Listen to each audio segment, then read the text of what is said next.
We're back with more Good Day, and I'm joined by Laurel Griffith. She is a local author, and she's written this book. It's called Lean Forward, and we're excited to talk with you all about it this morning. Thank you, Kelly. It's good to be here. We're glad to have you. Well, the book's called Lean Forward. So what is it about? Well, the book actually is, I published a magazine for 5 or 6 years and had the privilege of meeting a lot of people with wonderful stories.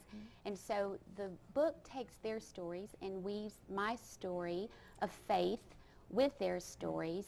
And to answer the question, what do you do when you don't know what to do? Wonderful. So where did the title come from? The title was actually something that started a long time ago. I was a young newlywed, and my husband and I, born and raised in the South, made our first venture on skis.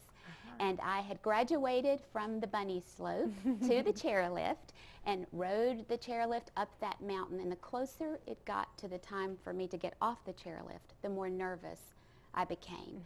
And when we reached the top and it was time to go, Jim, my husband, skied off, and he looked around to find me, but he couldn't see me, and it was because I was still sitting in the chair. I had made the loop around and discovered that they would not let you ride that chair back down the hill. The attendant screamed at me and stopped the lift and then walked the chair back up, and I just scrambled off, and I was so embarrassed.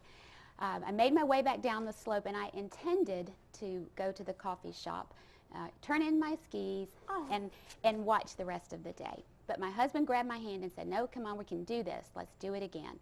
So as we made our way back up the second time, all the way up, he said, "Lean forward, lean forward, lean forward." And then when we got to the top, go. And it was the getting ready, the positioning myself to be ready to ski off that made the difference. So that was a family joke for a long time, but it ultimately became a way of thinking about God and about my relationship with Him. We're going to learn more about that in just a moment. We've got some national news now with Doug.